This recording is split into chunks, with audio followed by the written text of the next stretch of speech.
basically, we're here with Peter Tatchell, who's very well known, just come from the Pride Talk, and we just have some sort of basic questions for you, Peter. So, you mentioned in the talk your early motivations, of how you got into it with Martin Luther King Jr. and Malcolm X and people, but you then went on to do something incredibly controversial, which was out gay members of the church and politicians who were outwardly homophobic but secretly gay. I mean, would you still do that today, or have your views changed on whether that's the right thing to do?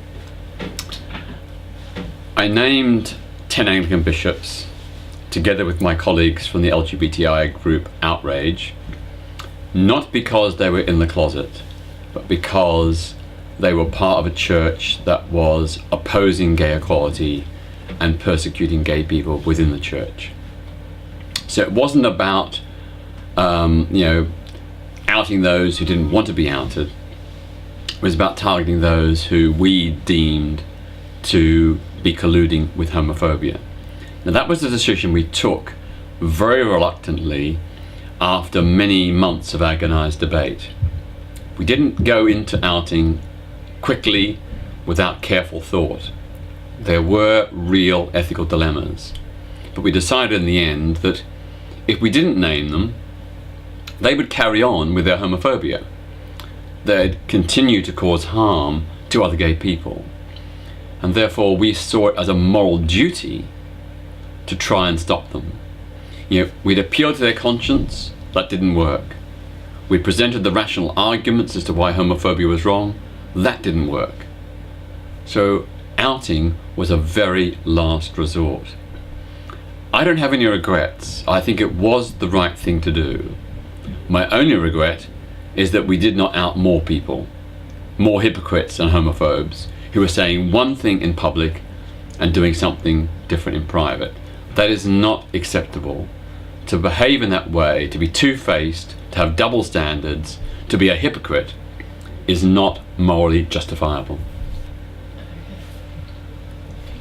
Okay, yeah. So the BNP was obviously a very controversial topic. At the moment, do you think that it's no longer something to be worried about, or is it still a threat? So what's your response to the BNP's allegation that you are a paedophile as well? That was a pretty controversial article that was written asking, in the title was something like Peter Tatchell, a paedophile or simply misunderstood. Yeah, I mean, what's your sort of view about that? Well, first of all, the BNP is in a state of collapse, which is a very good thing. But nevertheless, they have in the recent past, in the last European elections, in previous European elections, got hundreds of thousands of votes. What seems to have happened is a lot of their support has shifted to the English Defence League, to Britain First, and to UKIP. Nick Griffin has recently come out saying that he supports Nigel Farage and UKIP. That indicates where the far right is moving. They failed in their own project through the BNP, and before that through the National Front. So now their allegiance and hope is vested in UKIP. Now, I don't believe that most people in UKIP are outwardly, overtly, consciously racist. But some of them are, and they certainly appeal to a racist constituency. On the second question you ask, in 2010, I ambushed Nick Griffin, who was then leader of the British National Party, as he was giving a press conference, to challenge him over his party's long-standing anti-Muslim prejudice, anti-Semitism, homophobia, sexism, and racism. I tried to call him to account and suggested he should apologise for the terrible, shocking things the BNP had done. As you probably saw from the BBC footage, I was violently manhandled by his bodyguards. I wasn't threatening him. I simply walked up to him and asked a question, or a series of questions. That's all I did. But they were so terrified and so embarrassed that I was violently manhandled down the stairs. What you didn't see in that footage was Nick Griffin running away. He ran away up the stairs. He wasn't prepared to face me and the allegations I put to him, which to me indicates a very morally weak position, and indeed a good deal of cowardice. I was only asking a question, that was all, but he was too scared to answer. Now, in revenge, some BNP supporters have been putting out the allegation that I am a paedophile or support paedophilia. You know, they can't defeat me in the arguments, so they're trying to use these smear tactics to discredit me. And you know, lots of articles have been written by them, but also by extreme right-wing Catholics who objected to the fact that I opposed child sex abuse within the Catholic Church and helped champion the rights of child sex abuse survivors. They've deliberately concocted the idea that I support child sex abuse. You know, I think we know what their agenda really is. If they had some credible arguments, they would use them. We all know that nowadays the smear or allegation of paedophilia is an easy way to try and discredit someone. I don't think most people with any sense and any knowledge of me would give any credibility to those allegations. So you've been involved with the citizens' arrest of Mugabe. Can you tell us any more about it? So what was going through your head Yeah. when you did that? And your biggest motivation? As we all know, from about the mid-1990s onwards, but even beforehand, but particularly from the mid-1990s onwards, the Mugabe regime in Zimbabwe began to get more and more repressive against its own people. There had, of course, been the shocking massacres in Matabeleland in the 1980s, where thousands of alleged supporters of the opposition party, led by Joshua Nkomo, had been massacred by the Zimbabwean army. But the real escalation of the attacks on civil society didn't begin till about the mid-1990s. I was contacted by Zimbabwean human rights groups and activists who said, could I do something to help draw attention to the abuses that were occurring in their country, to help highlight what Mugabe was doing. So I initially began by organising some protests outside the Zimbabwean High Commission, which went off fine. Got a bit of press coverage, but didn't really make an impact. So I hit on the idea of using the power of citizen's arrest to try and get Robert Mugabe put on trial for torture. And I specifically chose torture because that law, it's under the United Nations Convention Against Torture, so it's an international human rights law, but it's also been incorporated into British criminal law under Section 134 of the Criminal Justice Act 1988, and indeed the criminal laws of many other countries. And it allows for the arrest and trial of any public official who has acquiesced, condoned, committed, or colluded with acts of torture. So I had the evidence that Robert Mugabe had authorised the torture of two black journalists, Ray Choto and Mark Chabanduka, in Harare in, I think it was January 1999. And that after their torture, he more or less publicly acknowledged it and said they were lucky they didn't get even worse treatment. You know, implicitly, you know, acquiescing and colluding with the torture they'd suffered. So I decided to use the power of citizen's arrest to try and get him put on trial, because I knew that governments, by diplomatic convention, did not arrest and put on trial other heads of state. There's an unwritten sort of protocol whereby heads of state all agree collectively, we won't arrest each other under any laws. So they're effectively giving each other diplomatic immunity. So I knew that governments wouldn't do it, so that's why I resorted to the tactic of citizen's arrest. Now, under British law, and the law of many other countries, any private citizen has the right to arrest someone if they have reasonable evidence that they have committed a crime. So I had the reasonable evidence that Mugabe had colluded with or endorsed the torture of Ray Choto and Mark Chavandouk, of the two black journalists in Harare. And that was the basis on which I attempted a citizen's arrest, not once but twice. The first time in October 1999, and the second, that was in London, and the second time in 2001 in Brussels. So you've mentioned a lot about Islam, is quite a poignant part of your work. Do you think there's more that we can do to tackle Islamophobia in Britain in particular, or are we already starting to put the right steps in action? Well, there's two issues here. First of all is to challenge anti-Muslim prejudice. Prejudice, harassment, discrimination and hate crime against Muslim people is absolutely wrong in all circumstances. It can never ever be justified. We also need to challenge the way in which sweeping generalizations are made about Muslim people.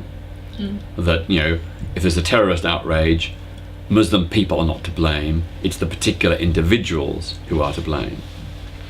And there certainly is a problem with Islamist extremism. Now, I criticize Islamism, which is not the same as Islam. Islam is a religion. Islamism is a religious political movement which aims to make Islam the law of the land and compel everybody else to obey its particular rules. It's basically a recipe to set up a theocratic state, a religious dictatorship, where a particular hardline interpretation of Islam holds sway. So my campaign over the years has been against Islamism, against the Islamist extremists who support various forms of religious dictatorship. So for example, in 1994, myself and colleagues from the LGBTI human rights group Outrage picketed a mass rally of 6,000 supporters of the Islamist group Hizb ut-Tahrir. They were making extremely disparaging, offensive remarks against Jewish and Hindu people, but more particularly saying that women who have sex outside of marriage should be put to death, and that gay people should be put to death. We were the only group to challenge them. Nobody else was willing to take them on. Really? So 6 of us went to protest against 6,000 of them. And we were terrified. We were terrified. And they, not all 6,000, but large groups surrounded us and threatened to kill us to our face. And the police just stood there and just allowed them to do it. And then we were arrested for holding up signs criticizing what they were saying. And eventually I was actually convicted in a court of law. Wow. And only after many, I think 2 years of legal battles, did I get my conviction overturned on appeal. But we were one of the first groups to challenge Islamism. And we argued that the homophobia, anti-Semitism, anti-Hinduism and misogyny of these Islamist groups was the stepping stone to even more extreme views. That often Islamist terrorism began by people becoming radicalized through anti-Semitism, or indeed attacks on other Muslims that they thought were not sufficiently devout. But people ignored us. And it's only just in this year that some people are finally waking up that if this low-level prejudice had been challenged from the outset, we may have stopped a lot of these young Muslim men becoming radicalized and ending up being involved in acts or preparations of acts of terrorism. So what more do you think we can actually do to start to actively make a difference? Well, the key thing is education and debate. These ideas need to be debated, but in an intelligent and sophisticated way. It's not just good enough to say they're wrong. You have to engage with them. You have to address legitimate grievances that many Muslim people feel. So for example, why are we, Britain, the United States, other Western countries, colluding with Israel, which has occupied Palestinian land since 1967, and which is even to this day building new settlements, forcing out the Palestinian inhabitants? Why are we giving weapons and arms to Israel that it uses in indiscriminate military attacks upon civilian areas. You know, we need to get a solution to the Israel-Palestinian conflict, and we must stop allowing Israel to hold a veto over peace negotiations. The bottom line has got to be that Israel must withdraw from all the territories it occupied in 1967, which are illegal under international law. There must be an independent Palestinian state with its own self-government. And if I was an Israeli leader, I would be putting money into building schools and hospitals in the Palestinian territories to help repair the damage and rebuild the bridges. That would cut the rug, or pull the rug, out from under the Islamists. The extremists need Israel's intransigence to survive. If Israel stops being intransigent and starts being open and offering a negotiated settlement and acknowledging the Palestinian people, that will undermine the appeal of Islamist extremists, and that will boost the Palestinian moderates. When I say moderates, I don't mean people who are pro-Israel or in Israel's pockets. I mean legitimate Palestinian nationalists who do not believe in terrorism and who want to establish a democratic Palestinian state where there's human rights for all people, and where Jews, if they wish, can live in that state as full and equal citizens.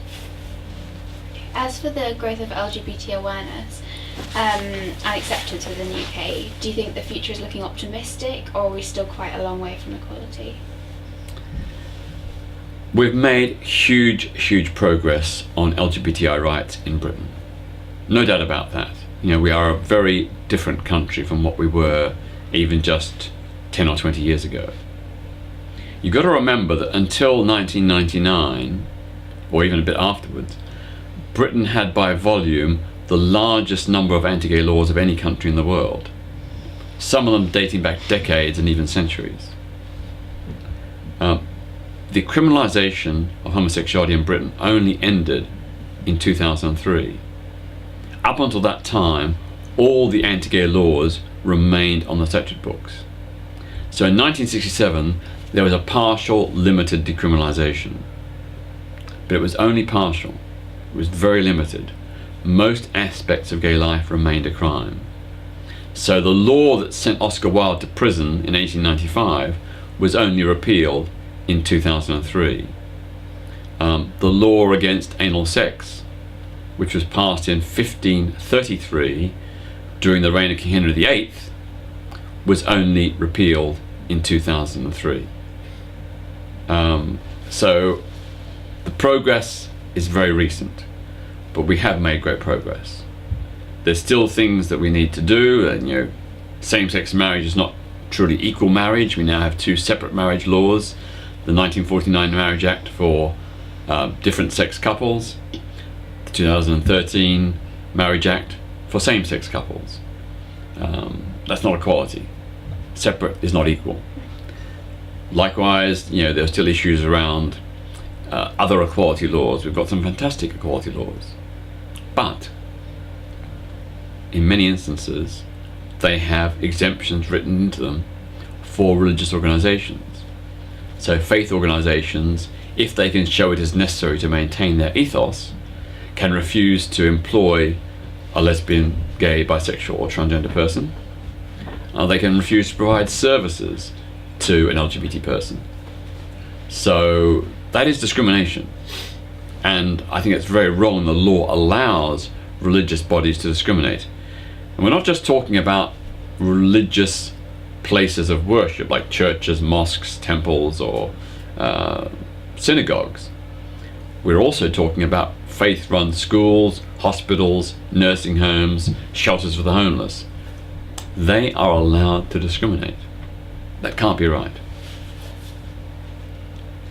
What's sort of your next big project that you're planning? Obviously, you've done all these things. What are you planning on doing next? Well, we're in the middle of a big campaign to reform police bail. At the moment, prior to being charged with any offence, a person can be held on indefinite police bail without any right of appeal. And this bail can impose draconian restrictions. For example, seizing your computer equipment, banning you from using the internet or mobile phones, banning you from going to certain areas or cities. There's no right of appeal. The police can impose this, and you've got no recourse. What we're saying is that there should be a 28-day limit on police bail. The police may need, in some circumstances, to keep you on bail for a certain length of time while they do further investigations. But it shouldn't be indefinite. Mm-hmm. It shouldn't last for months and years. We want, after 28 days, people to have a right to go to a judge and for the judge to review whether those bail conditions are legitimate and justifiable or not. So that's a big civil liberties campaign we're working on. We're also going to work on a campaign called Gays and Muslims Unite, Fight All Hate, to try and build solidarity and support between the gay and Muslim communities, but to also challenge anti-gay prejudice within the Muslim community and anti-Muslim prejudice within the gay community. Interesting. Well, thank you so much for letting us interview you. It's been truly incredible. So, yeah, thank you. That's my pleasure, and good luck. Thank you.